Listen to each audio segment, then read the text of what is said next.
L'humain de la Fédération. Ok. Bon, je vais reprendre. Donc, messieurs, dames, bonjour. Bienvenue dans cette nouvelle édition les rendez-vous de la commission Capital Humain de la Fédération Tijara, donc Fédération des métiers de la distribution. Donc, nous avons le plaisir d'accueillir avec nous aujourd'hui Ilham Boujlid pour un sujet d'actualité. Donc, Ilham va nous présenter les mesures incitatives à l'employabilité et à la formation, dans le cadre de la loi de finances 2023. Donc, Ilham, tu es bien connecté avec nous? Tu nous entends? Oui, oui, tout à fait. Bonsoir à tous. Bonsoir. Si on peut passer au slide suivant. Donc, on va faire une quick présentation. Ensuite, Ilham va présenter le panorama du secteur de la grande distribution comme introduction. Et ensuite, les mesures fiscales donc de la loi de finances 2023. Et ensuite, on prendra une vingtaine de minutes pour prendre les questions des intervenants. Donc, les questions seront prises à la fin. Vous avez un chat de groupe où vous pouvez écrire vos questions. Et donc, pour des raisons pratiques, on va essayer de gérer de cette manière. Voilà. Slide suivant, si tu veux bien, Ilham. Voilà, c'est fait. Ouais. Donc, pour présenter notre speaker de ce soir, Ilham Boujlid est fondatrice de la société Job de Vente, donc qui est un cabinet spécialisé dans le recrutement, la formation et le conseil au métier de la vente et de la distribution. C'est pas la première fois que Ilham intervient avec nous. Elle travaille elle développe aussi des prestations sur des choses plus innovantes comme la digitalisation des processus d'intégration au marché de l'emploi. Donc l'entreprise travaille depuis 18 ans dans le secteur d'activité de la fédération. Voilà. Je ne vais pas trop tarder sur les introductions. Le sujet est intéressant. Et donc, je te laisse la parole, Ilham, pour la suite. Voilà. Merci Nawel. Bonsoir à tous. Merci, merci d'être là, même si on ne vous voit pas. Alors, je vous demanderai juste de couper vos micros. Les questions peuvent être prises dans le chat. Donc, le modérateur va les récapituler à la fin de la session. Et ensuite, on pourra y répondre one by one. Donc, je voudrais juste poser ici un contexte un peu général du marché de l'emploi au cours de 2022, post-Covid, reprise de l'activité, doucement, très, très, très doucement. Donc, nous avons créé 133 000 emplois en 2022, d'accord, versus 285 000 postes en l'année d'avant. Donc, l'année 2022, je ne sais pas, l'année 2021 et l'année 2022 ont été 2 années extrêmement prolixes en termes d'exonération fiscale pour encourager à l'emploi, suite bien sûr à la crise du Covid. Qu'en est-il de 2023? Alors, sur 2023, nous allons aller directement sur les apports de la loi de finances pour le soutien de l'emploi. Donc, une des mesures phares de la loi de finances 2022 a été reconduite en 2023, d'accord? Cette loi, en fait, elle vise à exonérer les salaires au titre de l'IR pour les salariés qui ont été recrutés dans le cadre d'un contrat de travail à durée indéterminée. Donc, indéterminé est un mot extrêmement important puisque les contrats de travail à durée déterminée ou les contrats d'intérim ne sont pas concernés par cette exonération, d'accord? Et les salariés qui sont âgés de moins de 36 ans. Donc, pour ces salariés, il y a une exonération au titre au titre de l'IR. On vous a fait une brève simulation de ce à quoi ça pouvait correspondre, d'accord, et des économies que ça pouvait générer. Donc, on est parti sur une base de 5 000 dirhams pour un contrat CDI, d'accord, pour une personne âgée de moins de 36 ans, évidemment, mariée, 2 enfants à charge, qui a un salaire de base de 5 000 dirhams, puisque nous sommes plafonnés à 10 000 dirhams pour ce type de salaire. Donc, ce sont les contrats à durée indéterminée pour des personnes qui ont moins de 35 ans et qui ont un salaire de moins de 10 000 dirhams. Donc, on a structuré les salaires comme suit. Donc, un salaire de base de 5 000 dirhams, une indemnité de transport de 500 dirhams, une indemnité de représentation de 500 dirhams et une indemnité de fonction de 1000 dirhams. Le support vous sera mis à disposition, donc vous pourrez regarder dans le détail les calculs. Quoi qu'il en soit, grâce à cette exonération, d'accord, le salaire net à payer sera de 6 473 dirhams. D'accord? Donc ça, c'est avant l'exonération. Pardon, le salaire brut serait de 7 000 dirhams, d'accord, avant exonération. Le salaire net après exonération serait de 6 473 dirhams. Donc, ça fait quand même une belle économie sur 12 mois. Donc, ce sont des mesures incitatives qui ont été reconduites sur cette année, d'accord, et qui participent en fait à l'emploi. Bien entendu, ce ne sont pas comment dire, les recrues qui sont sur des postes peu qualifiants. Ce sont quand même des jeunes diplômés qui sont sur des formations un peu plus qualifiantes. Donc, ce sont souvent des licences bac+3, bac+4 jusqu'à bac+5. Donc voilà. Donc, cette mesure, elle a été reconduite. On l'avait déjà présentée l'année dernière et cette année, elle a été reconduite et elle a été reconduite jusqu'en 2026. Donc, nous avons encore 3 belles années pour profiter de cette économie.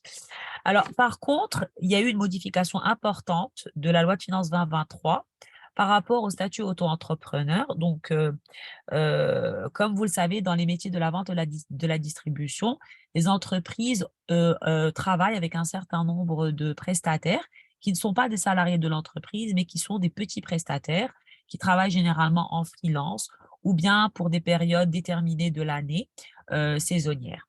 Le grand changement, c'est qu'au préalable, le contrat auto-entrepreneur, d'accord, n'était pas taxé. C'est-à-dire qu'un auto-entrepreneur pouvait créer son entreprise. Il était plafonné pour son chiffre d'affaires à hauteur de 200 000 dirhams et au-delà, il devait passer sur une SARL ou une SARL à associé unique.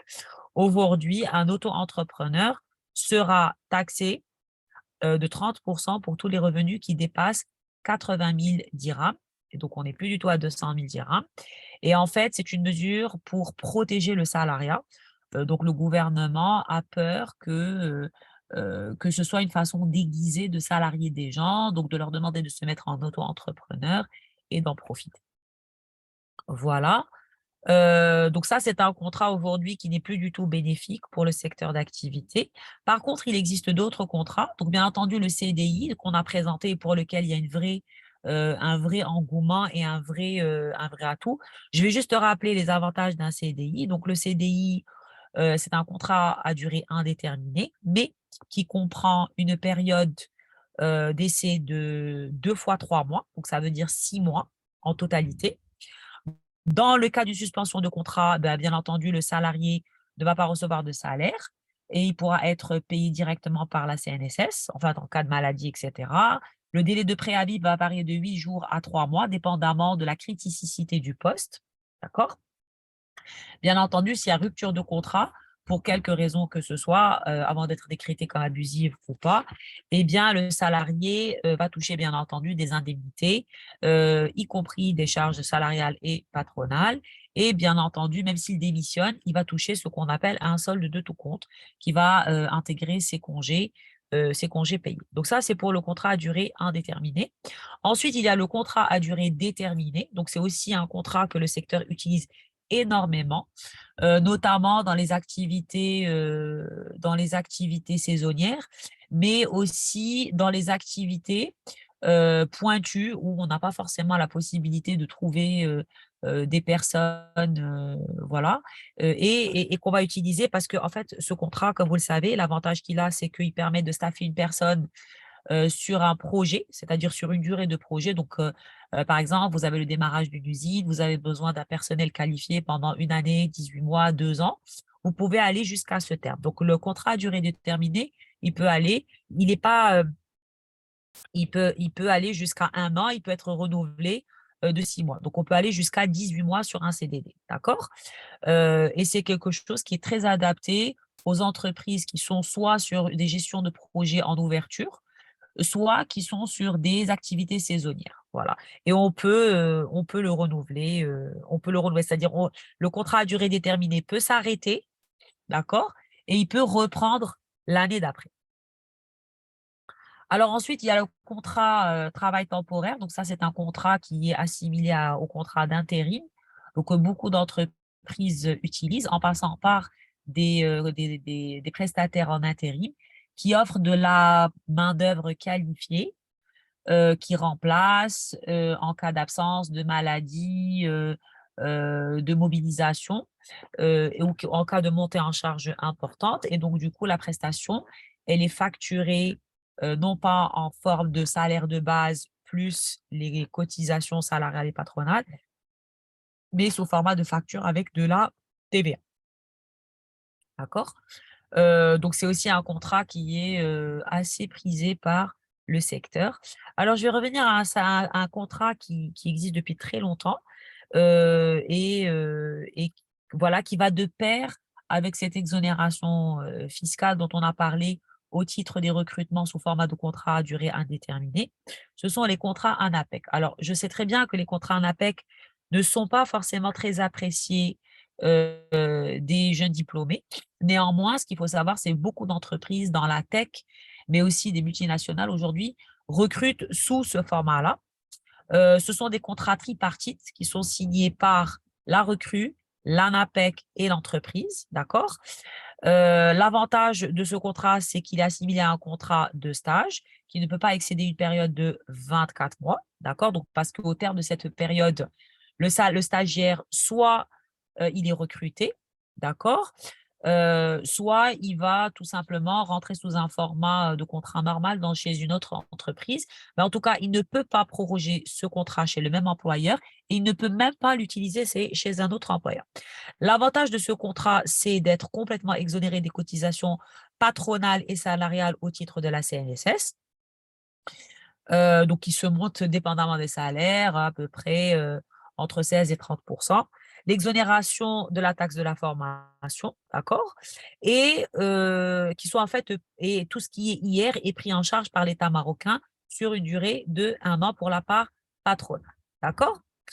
Donc ça, c'est assez intéressant. C'est un contrat qui est relativement intéressant, notamment pour les jeunes diplômés qui n'ont jamais travaillé et qui ne sont pas encore inscrits à la CNSS. D'accord? Il faut quand même que ce soit des personnes qui aient au moins un baccalauréat ou qui ont obtenu un diplôme de l'enseignement supérieur ou un diplôme de la formation professionnelle et il faut qu'elles s'inscrivent à l'ANAPEC.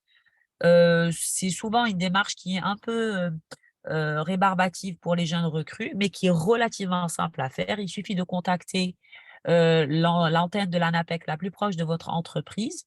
Les démarches sont vraiment très, très simples et très rapides. Voilà.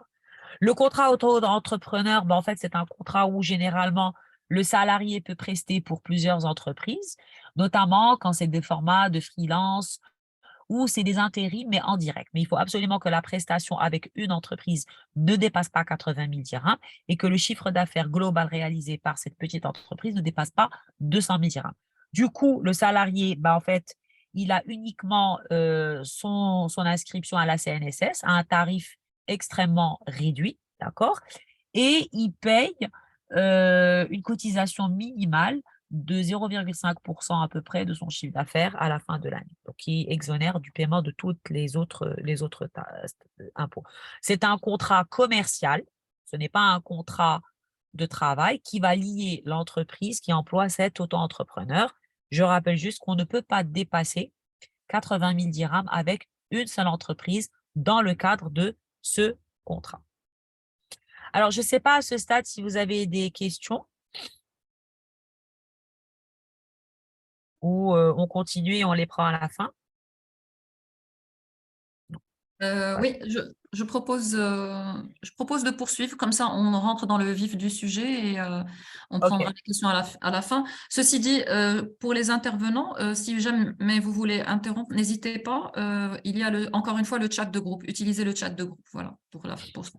Merci. Alors ensuite, bien entendu, ces personnes, quand elles sont intégrées en entreprise, elles passent une période de onboarding, ce qu'on appelle de manière très sophistiquée le onboarding, qui est tout simplement une période d'immersion où elles sont encadrées par une personne pour comprendre l'univers de l'entreprise, pour comprendre le modèle de fonctionnement, les règles de gestion, le règlement interne, etc.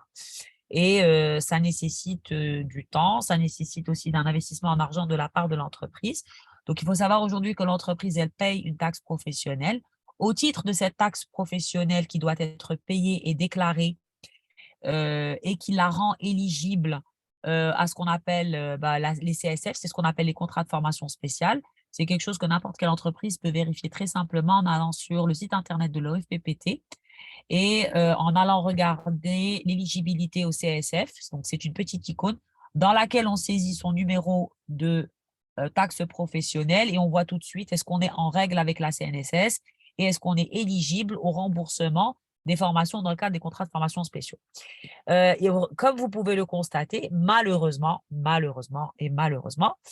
le plus gros pourcentage d'entreprises qui engagent des actions de formation qui sont bien entendu en partie remboursées sont les grandes entreprises. Donc, la proportion de grandes entreprises qui engagent des actions de formation, et je vous confirme qu'elles sont remboursées, il est de 75% versus un peu plus de 30% pour les PME et moins de 25% pour les TPE. Alors qu'en réalité, celles qui ont le plus de besoin de formation de leurs équipes et de monter en compétence de leurs ressources, ce sont bien entendu les TPE et les PME. Quand on interroge ces personnes, quand on interroge ces entreprises, elles répondent que concrètement, elles n'investissent pas dans la formation continue parce qu'il n'y a pas de besoin de formation, parce que le coût il est élevé, parce qu'il y a une absence d'accompagnement et de soutien de l'État ou parce que les formations sont jugées inefficaces par l'entreprise. Peut-être, mais dans ce cas-là, en tous les cas, ce qu'il faut savoir, c'est qu'il y a un certain nombre de dispositifs de formation qui sont engagés par l'entreprise, donc on va les citer tout de suite, et qui ont été accélérés sur les 2 dernières années. Alors, il faut savoir que l'État alors je vais aller directement à ce que l'État a fait. Tout d'abord, l'État a investi très lourdement sur les dernières années dans ce qu'on appelle les cités métiers. Donc, les cités métiers, il y en a à peu près une dizaine dans tout le Maroc. Et ces cités métiers, elles ont des spécialités, d'accord? Donc, il y en a à Casa, Tétouan, dans l'oriental, il y en a à Oujda, Fès, Meknès, Lioun, Dakhla, Ouaddab, etc. Et elles ont des spécialités. La moitié de ce qu'on appelle cités des métiers, d'accord, proposent des formations en commerce et en gestion. Donc, ça veut dire que ce sont des cités métiers qui sont animés par l'OFPPT. C'est pas les formations, c'est pas les centres de formation de l'OFPPT, ce sont des centres de formation mixtes qui ont été faits avec les associations professionnelles, avec parfois le technoparc et avec voilà, des fédérations et qui en fait sont extrêmement orientés intégration professionnelle. Donc, par exemple, pour les gens de Casa, on vous mettra cet article du desk et vous verrez toutes les 12 cités de métiers et de compétences. Donc, il y en a absolument dans tous les secteurs d'activité. Il y en a pour le commerce et la gestion, donc pour la distribution. Il y en a pour le tourisme, pour l'hôtellerie, pour la mécanique, l'aéronautique, l'automobile, etc. Donc, tous les secteurs d'activité sont servis en fonction, bien entendu, de la densité sur les différentes zones. Et ce sont des secteurs, ce sont des cités métiers qui permettent justement de se sourcer en main-d'œuvre qualifiée. Le lien avec les contrats ANAPEC dont on a parlé tout à l'heure est relativement simple. Ils sont aussi éligibles donc au contrat ANAPEC, mais aussi au CDI avec une exonération fiscale au titre de l'IR et des charges patronales sur les 36 premiers mois. Voilà. Alors, entre autres dispositifs de l'État, je pense que tout le monde les connaît, c'est tout ce qui est contrat de formation spéciale et tout ce qui est les aides accordées pour les formations. Alors, en fait, ces aides, elles sont plafonnées par le montant que vous payez au titre de la taxe de formation professionnelle et que vous déclarez. Donc, si le montant est inférieur à 20 000 dirhams, le plafond de la taxe de remboursement est 10 fois la taxe de formation professionnelle déclarée. Donc, si vous déclarez 4 000 dirhams, vous pouvez bénéficier de 40 000 dirhams de remboursement. Ça ne veut pas dire que vous allez les avoir, mais ça veut dire que vous êtes éligible. D'accord? Donc, vous pouvez également, avant d'initier un plan de formation, structurer ce qu'on appelle une ingénierie de formation via le GIAC. Donc, les GIAC, ce sont des organismes qui vous accompagnent pour faire un diagnostic de vos besoins en formation. D'accord? Donc, il y a un canevas, vous choisissez un cabinet. Le cabinet fait l'ingénierie de formation. L'ingénierie de formation est remboursée par le GIAC. Je pense que le montant maximum est de 200 000 dirhams, d'accord? Et ensuite, vous déposez votre dossier sur la base de l'ingénierie de formation autorisée par le GIAC auprès de l'OFPPT. Et là, vous êtes éligible à un plan de formation, ce qu'on appelle les contrats de formation spéciaux, et vous pouvez être remboursé jusqu'à hauteur de 70% de votre budget de formation. Donc, ça fait quand même des dispositifs qui sont extrêmement intéressants. Alors, oui, c'est long, oui, c'est fastidieux, oui, il faut une ressource administrative pour pouvoir faire le suivi, mais le GIAC est extrêmement réactif franchement, ce sont des personnes qui sont très réactives. Donc, dès le début, ils vous disent quand, comment votre dispositif sera remboursé, ça d'une part. Et d'autre part, l'OFPPT, c'est vrai qu'ils mettent du temps à rembourser, mais ils finissent toujours par rembourser. Voilà. Donc, bien entendu, il y a des plafonds qui sont retenus. Mais en tout cas, vous pouvez bénéficier d'un certain nombre de dispositifs. Voilà pour la partie formation. Alors aujourd'hui, la grosse problématique qu'on a dans ce secteur d'activité, c'est de mobiliser les équipes, les sortir de production pour pouvoir les former. C'est-à-dire que généralement, les employeurs, ils sont sur des shifts qui sont déjà très compliqués. Ils n'ont pas envie de sortir les personnes pour les mettre en formation. Bah, aujourd'hui, il y a des dispositifs de digital learning qui vous permettent de former les gens, d'accord? Et avec des modèles de signature électronique, de fiches de présence de l'OFPPT, ça vous permet de bénéficier des remboursements. Donc voilà.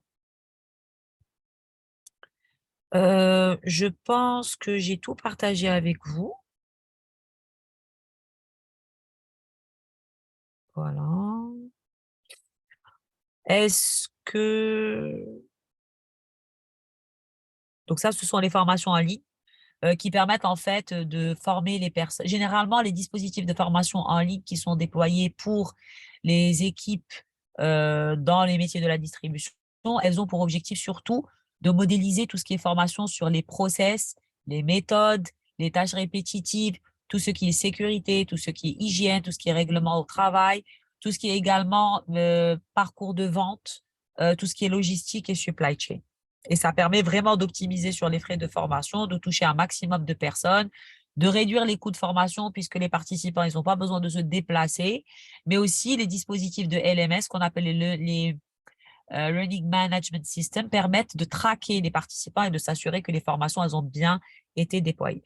Donc, ces deux modèles, les mesures incitatives qui ont été déployées grâce à la loi de finances 2023 et en faveur de l'employabilité et de la formation, permettent aujourd'hui de recruter de manière optimale, de faire monter en compétences et de retenir. Mais bon, il est nécessaire d'avoir déjà la volonté en interne de le faire et d'avoir une vision très claire de ce dont on a besoin. Voilà, je ne sais pas si à ce stade vous avez des questions.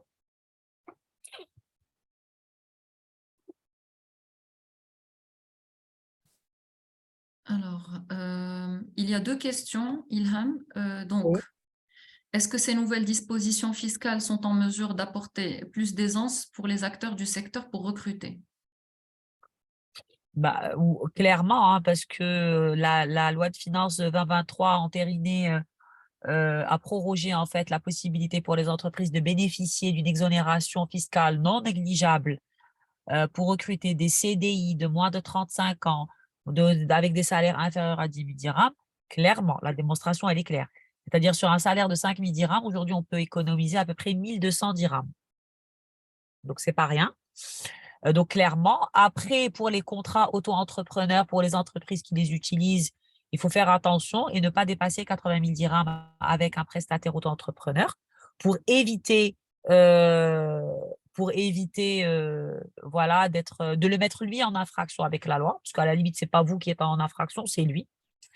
Voilà. Et les dispositifs de formation vous permettent de recruter sur des métiers qui sont proches et de faire de la transformation.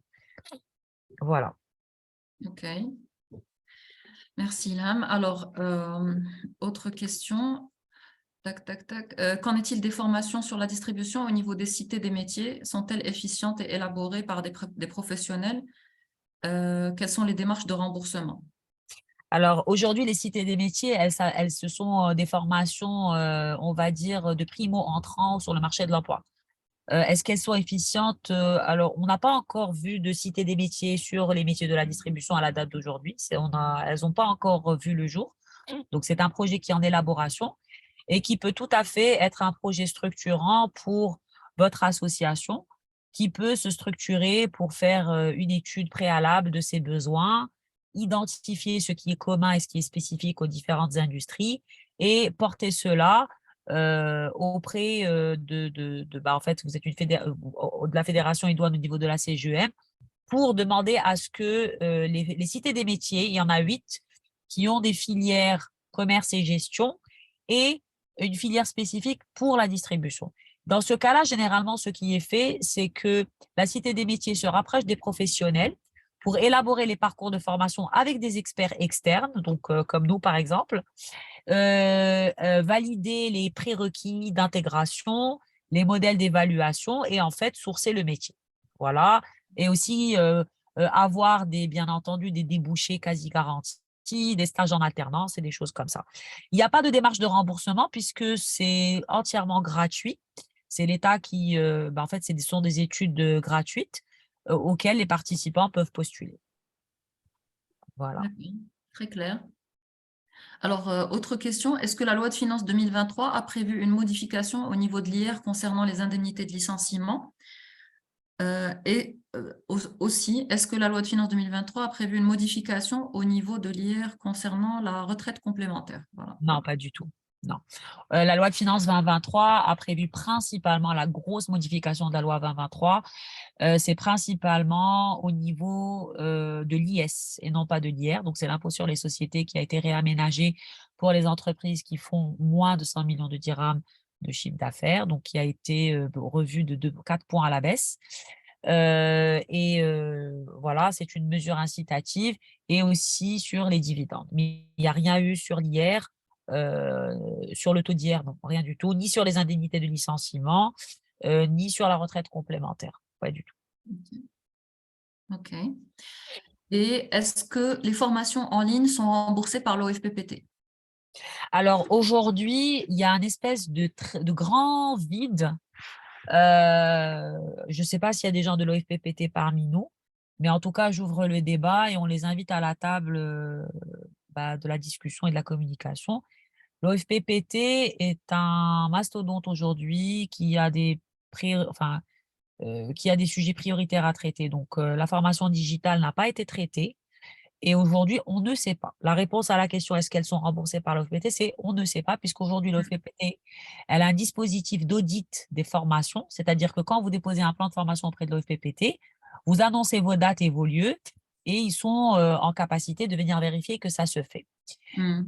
Ils sont très bien informés du fait que pendant le Covid, les entreprises, elles ont switché en distanciel et que c'est quelque chose aujourd'hui qui convient à tout le monde, à la fois l'entreprise, les participants eux-mêmes et la formation parce que d'abord, c'est modulaire, ça peut se faire en dehors des heures de travail, ça peut se faire sans contrainte géographique.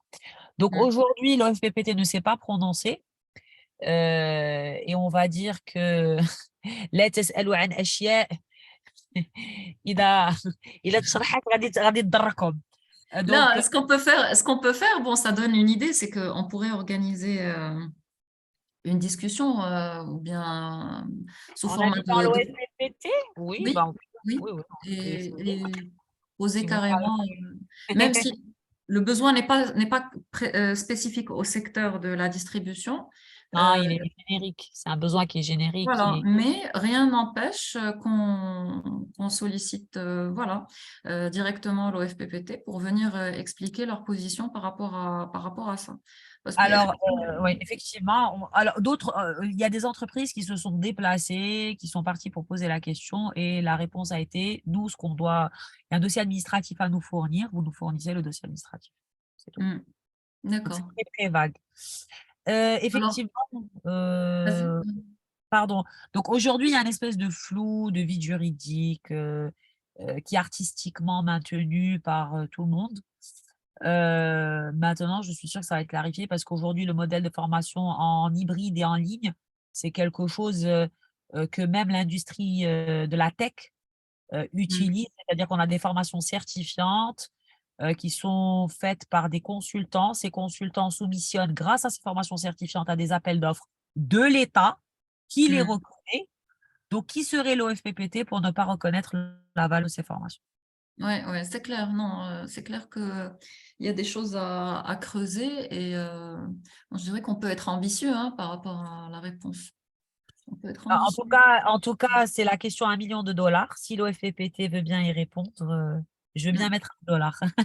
Très bien. Ben, je note comme un next step pour la fédération Tijara. Voilà. Ouais. Mais je pense que ça peut être bien d'avoir l'OFPPT, l'ANAPEC et peut-être un représentant de la future Cité des métiers que, voilà, on ne sait pas trop aujourd'hui. Alors, les plans sont magnifiques, les dispositifs ont l'air incroyables, il y a une vraie volonté, mais c'est une volonté qui est principalement dans tout ce qui est agritech, edtech, etc. Pour commerce et gestion, il y en a 8 qui sont prévus, mais on ne sait pas encore à quoi ça va ressembler.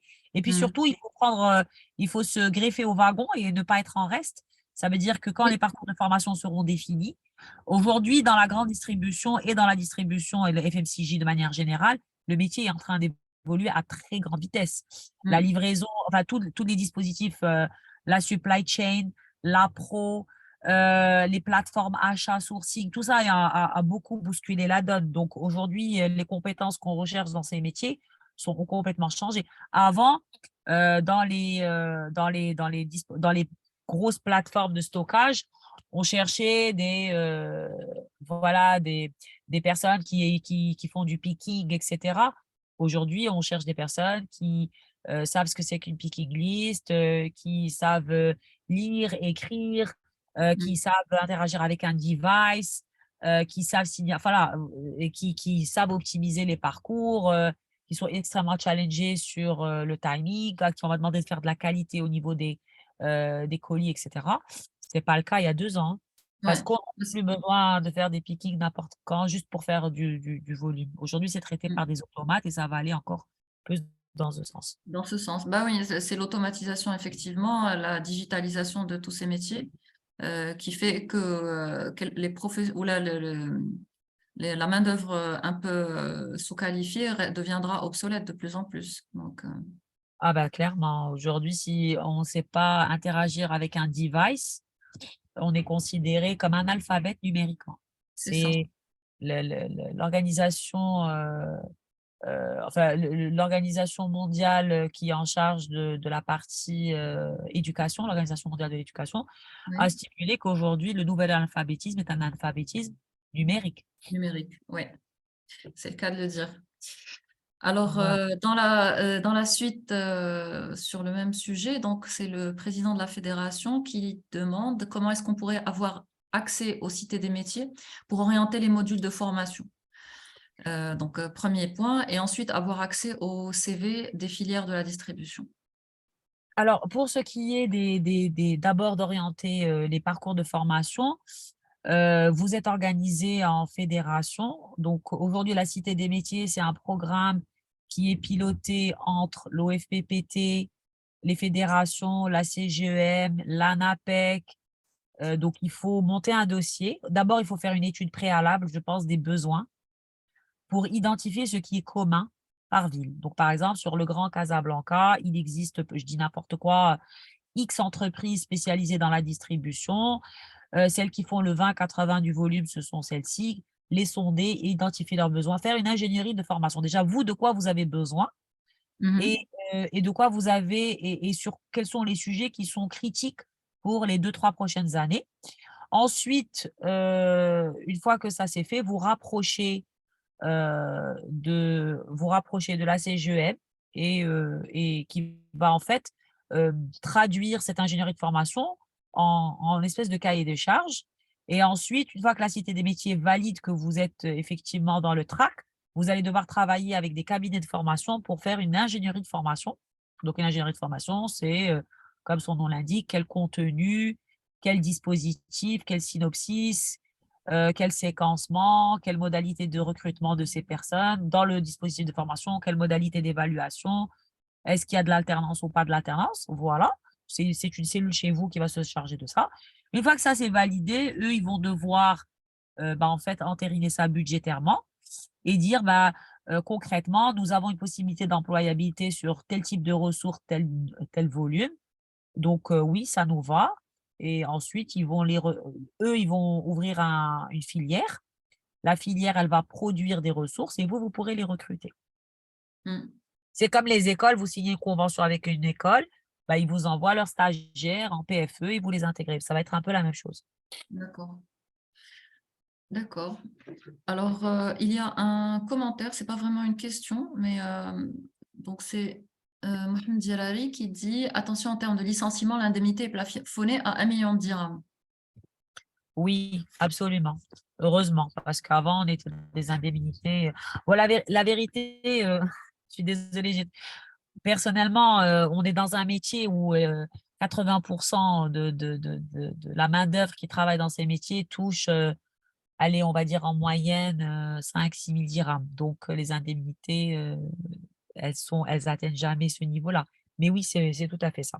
Les Mm. indemnités de licenciement, elles ont, pour les de départ volontaire, elles sont à 1 million de dirhams.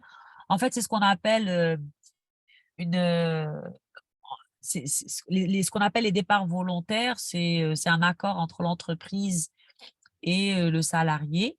Quand on souhaite licencier une personne et qu'on trouve un arrangement, heu, on se met d'accord sur un montant pour éviter d'aller devant les tribunaux.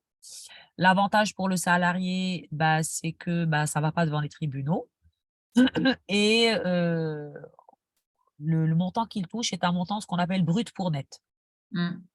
Bien sûr, ça se fait devant avocat et cetera. Il y a des clauses de non-divulgation et des montants et des conditions et des causes et cetera. Mm. Voilà. Ok. Alors, dans la suite du sujet sur l'ingénierie de formation, est-ce qu'un module peut être dispensé par un collaborateur interne à la société? Et si oui, quel est le mode de rétribution? Oui, mais c'est très, très compliqué. C'est très compliqué à justifier vis-à-vis de l'OFPPT. Alors, quand vous êtes une très grande entreprise avec une volumétrie importante et que vous avez des personnes qui sont staffées sur la formation ou des experts ou des moniteurs, et cetera, donc vous avez un dispositif rodé avec des expertises que vous savez prouver ne pas être, que vous ne pouvez pas, sous-traiter. Oui, c'est tout à fait possible et oui, c'est éligible. C'est-à-dire, vous pouvez avoir des collaborateurs, formateurs qui vont dispenser ces formations. Donc, ça rentre dans le cadre des formations, des contrats de formation spéciaux, normal.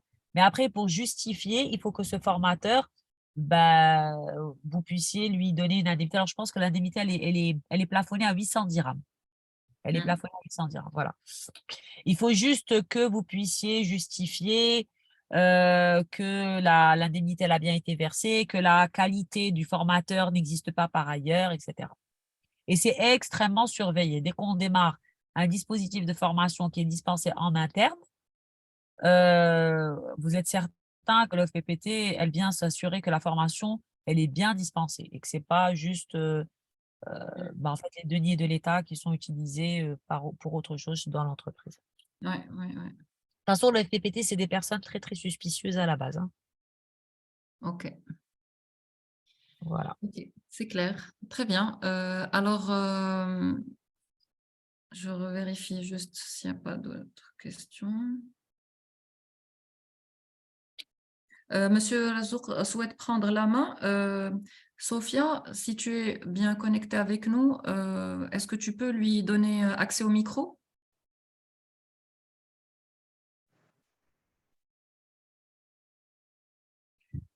Donc, juste quelques secondes, Monsieur Razouk va intervenir. Oui, bonsoir. Vous m'entendez? Bonsoir. Oui, on vous entend Ah, parfaitement. oui.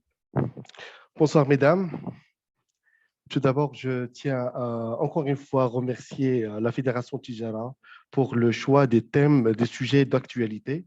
Et je remercie Madame Ilham pour son intervention, les informations qu'elle a partagées avec nous.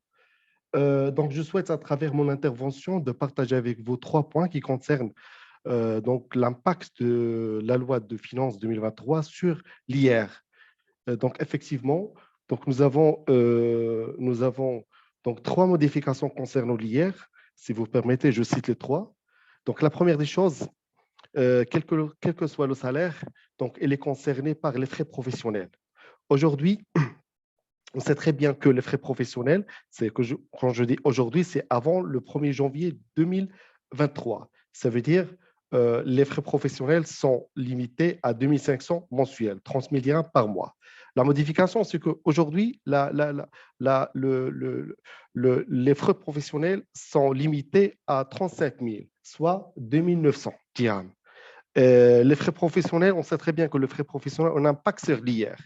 C'est vrai que la modification est très légère, mais aujourd'hui, tout le personnel qui sont soumis, bien évidemment, à un certain nombre de plafonds filières, donc ils ont bénéficié d'une légère modification. On parle en net environ de 130 dirhams et en fonction de salaire. C'est ça la première modification concernant l'IR. La deuxième, ça concerne les indemnités de licenciement. Effectivement, la loi de finances 2023 a limité l'exonération en matière d'IR au montant total d'1 million de dirhams, versé au titre des indemnités suivantes. On parle de trois, soit en cas de licenciement, soit en cas de départ volontaire. Ça veut dire consentement entre le salarié et l'entreprise. Donc, cette exonération, ça concerne les indemnités de licenciement, les indemnités de départ volontaire et les indemnités pour dommages et intérêts, accordées bien évidemment en cas de licenciement. Et troisième modification au niveau de l'IR, concernant la loi de finances 2023, c'est la retraite complémentaire. Comme vous savez, la retraite complémentaire, dont on verse le salaire pour bénéficier, bien évidemment, soit de cumuler jusqu'à la retraite, soit pour avoir un bénéfice au niveau de l'exonération de l'IR. Donc, les compagnies d'assurance qui travaillent sur la retraite complémentaire, aujourd'hui, avec la loi de finances 2003, ont connu une modification au niveau, déjà le mode opératoire, ainsi que les montants. Avant 2023, on parle de, si vous, par exemple, versez 50 000 dirhams à la compagnie d'assurance dans la retraite complémentaire, ou vous voulez faire un rachat total, donc dans ce cas-là, vous allez bénéficier de 30 000 dirhams qui est exonéré et le reste, elle est soumis au barème de l'IR. Ce qui a apporté comme la nouveauté concernant la loi de finances 2023, c'est qu'aujourd'hui, il n'y a pas d'exonération, mais tous les salaires versés à la compagnie d'assurance sont soumis à un barème de l'IR qui est plafonné à 15%. 15% de l'IR. Donc voilà. Donc, c'est un partage concernant les trois modifications qui ont impacté l'IR. C'est bon. OK, très bien. Merci, Monsieur Zour, pour Bon. tous ces éléments. Alors, je reviens à un autre intervenant. Ilham Boujdid. On prendra une dernière question. C'est en revenant toujours au sujet de la formation en interne. Donc, si une entreprise organise une académie de formation en interne, est-ce qu'il y a des avantages pour l'entreprise ou pour le salarié? Ou pour les salariés? Bah, pour les deux. Pour les deux. D'abord, pour l'entreprise, quand elle prend un formateur en interne,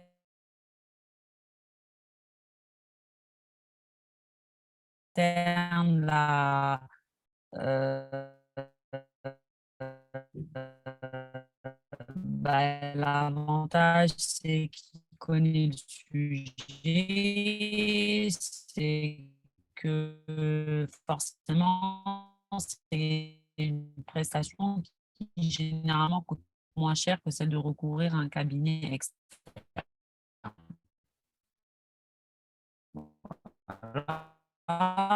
Pour le salarié, c'est le fait il est en interne, d'accord, voir un formateur en interne, il va pouvoir à cela.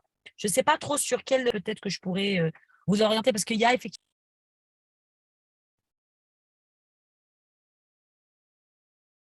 Je ne sais pas si j'ai répondu à la question. Alors, je voulais juste vérifier par rapport au son, parce que moi, j'ai eu beaucoup de coupures, mais je ne sais pas si ça vient de chez moi ou de chez toi. Je ne sais pas.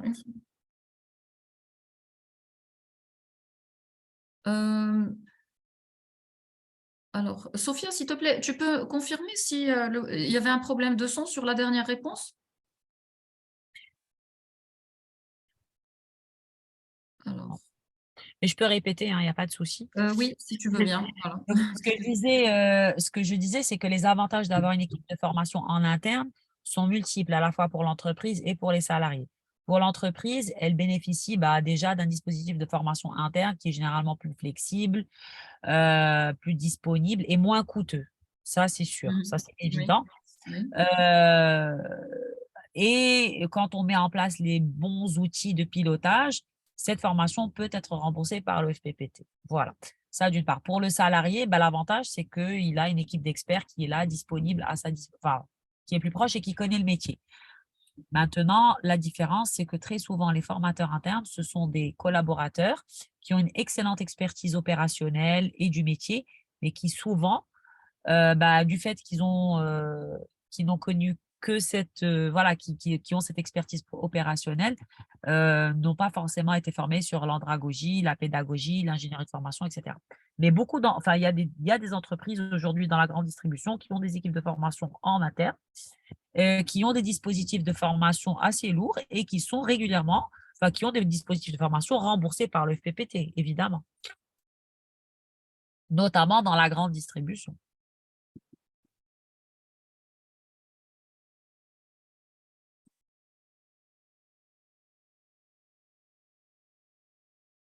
Voilà.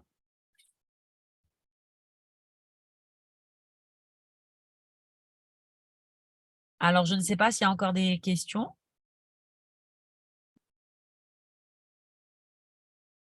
Non? OK. Oui, Madame Bouchlit. Oui. Oui, c'est Sophia. On tient à vous remercier d'avoir présenté cette visioconférence touchant le volet RH dans le cadre de la loi de finances 2023. Effectivement, toutes les questions ont été posées. Alors là, je suis en train de voir la partie questions-réponses. Alors, Monsieur Mounir vous pose la question suivante. Selon vous, en tant qu'experte, qu'est-ce qui reste insuffisant en matière de formation pour le secteur de la distribution?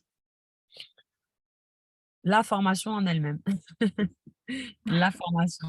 Le secteur de la distribution est un peu le parent pauvre de la formation, puisque c'est un secteur qui aujourd'hui ne sollicite pas l'OFPPT, qui ne sollicite pas en fait, les experts sur ces sujets. Mais je pense que c'est quelque chose qui est en train de se transformer parce que les clients de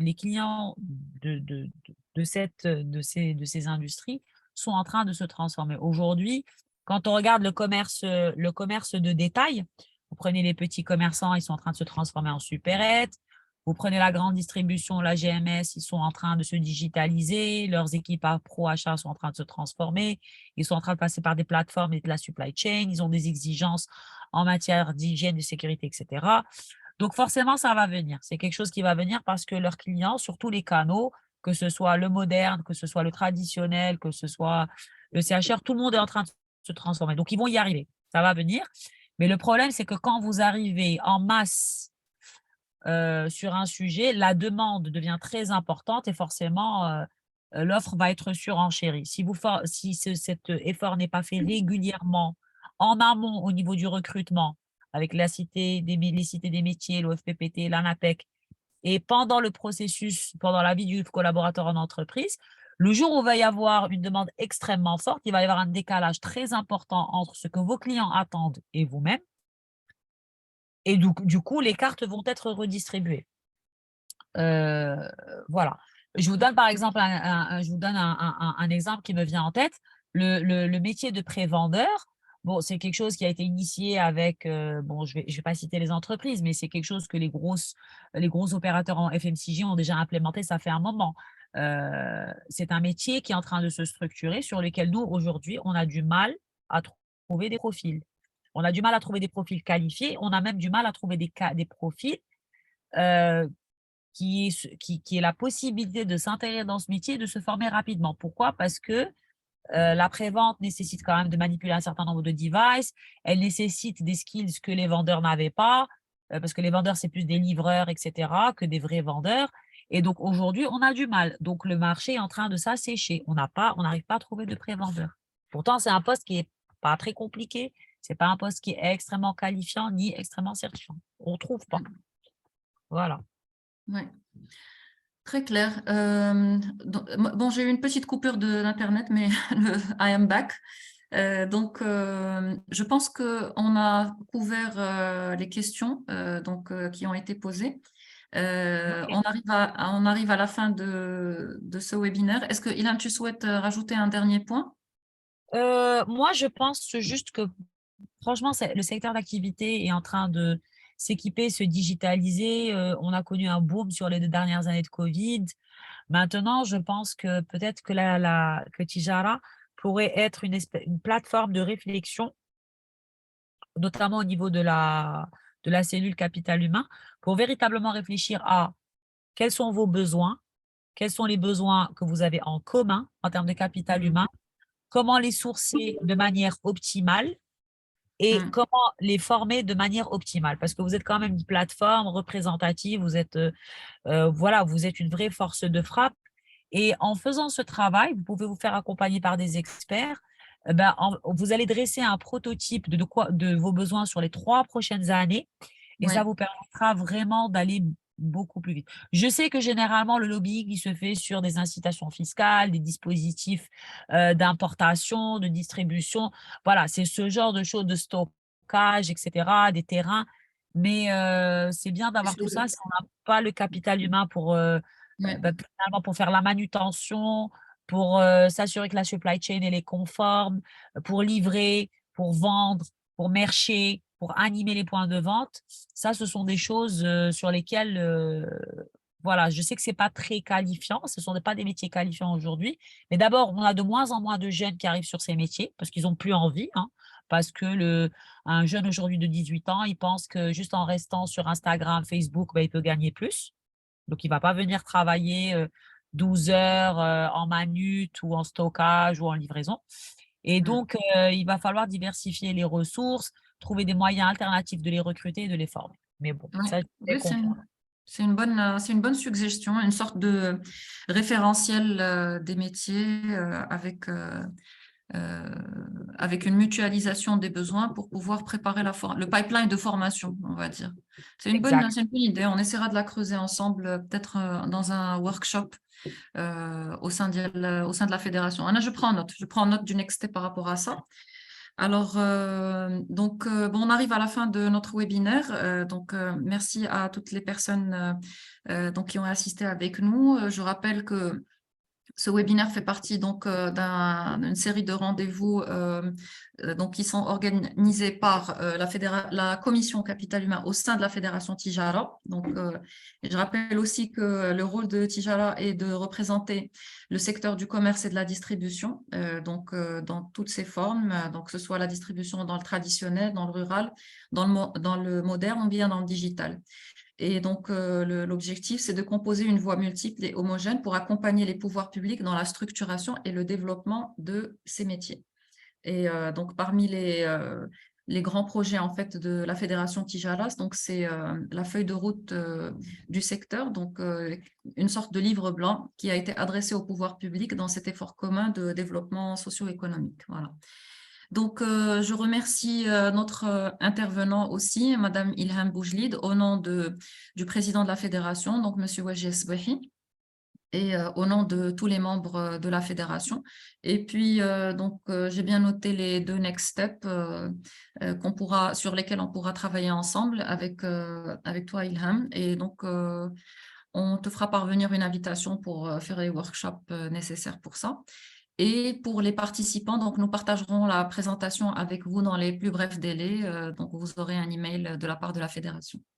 Voilà, je souhaite une bonne soirée à tout le monde et je vous dis à très bientôt à notre prochain rendez-vous. Merci, à très bientôt. Au revoir.